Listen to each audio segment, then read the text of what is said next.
Qo'ldan ketdi. Qo'qon 1767-yili qo'ldan ketdi. Mushu Toshkent Qo'qonga Jungo qo'shinlari yetib bordi-mi? Jungoliklar Qo'qonda bir muncha o'lponga erishgandan keyin chekinib chiqdi.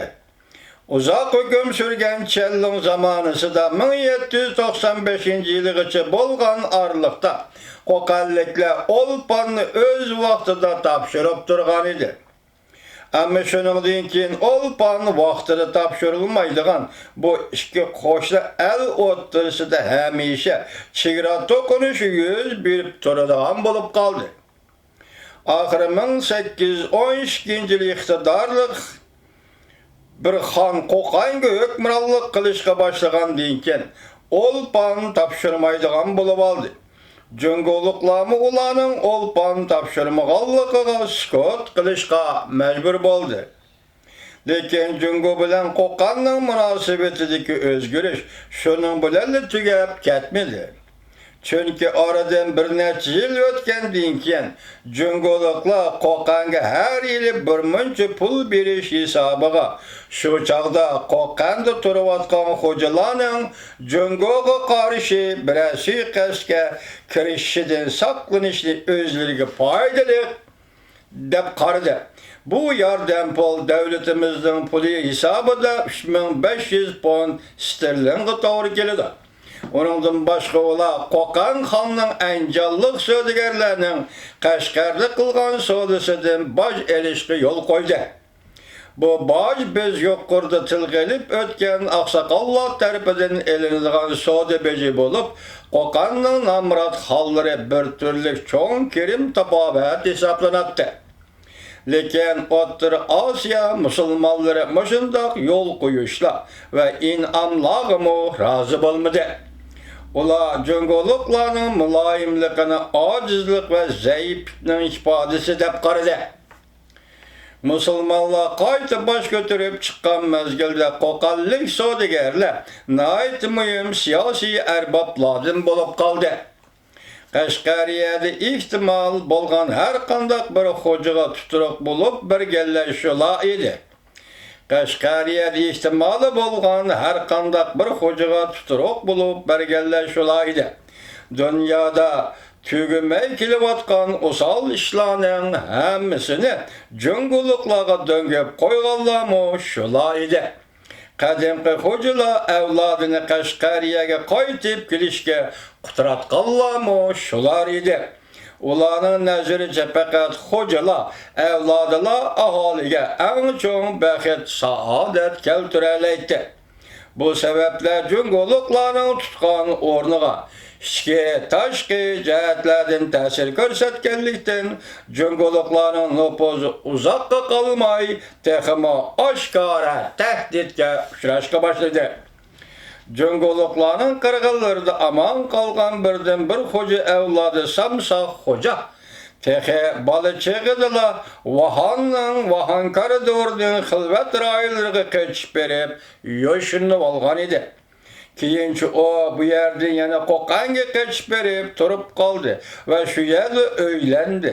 Bu xo'ja avlodining 3 o'g'li bo'lib, cho'ngining ismi Yusuf xo'ja, o'tiranchisining ismi Bovdon xo'ja, kichigi mashhur Jahongir xo'ja edi. 1816-yili Qashqariyaning g'arbidagi Toshmiliq degan yerda Jungo hukumati qarshi tunji qatimliq qo'zg'olon ko'tarildi. Garchi bu qatimqi qo'zg'olon tezda bostirib etilgan va qo'zg'olonning atamonlari o'ldirilgan bo'lsa-mu, ammo shiddatli bo'ronning yetib keladiganligidan bishorat berib turadi.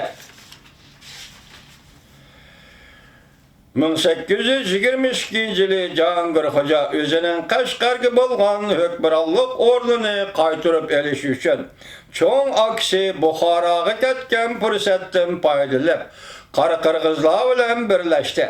Jahongir xo'ja bir turkum qora-qirg'izlarni to'plab, ularning atamoni So'ranchi Bagning boshchiligida Qashqar shahriga hujum qilgan edi.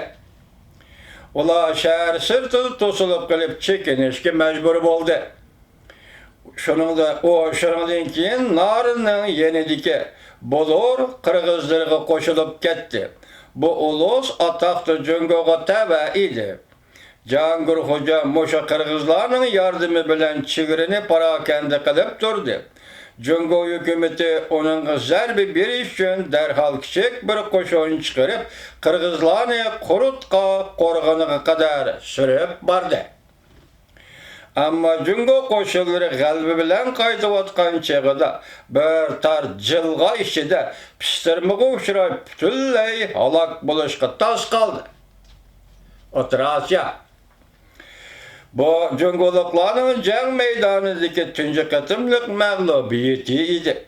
Bu xabar darhol O'rta Osiyoning har qaysi joylariga tarqaldi. Bu ish xo'jalarini texmo jonlantirib o'tdi. Tavakkalchilar taraf-tarafdan Jahongir Xo'janing Qashqar chegarasida tikilgan bayrog'ining ostiga to'planishga boshladi. Qo'qon xoni ularga Aysa Dadaha degan qobiliyatli bir qush begini yordamga avatdi. Jahongir Xo'janing ishini xuddi boshqa xo'jalarni qo'g'digan va qo'llagandek izchil qo'g'di va qo'lladi.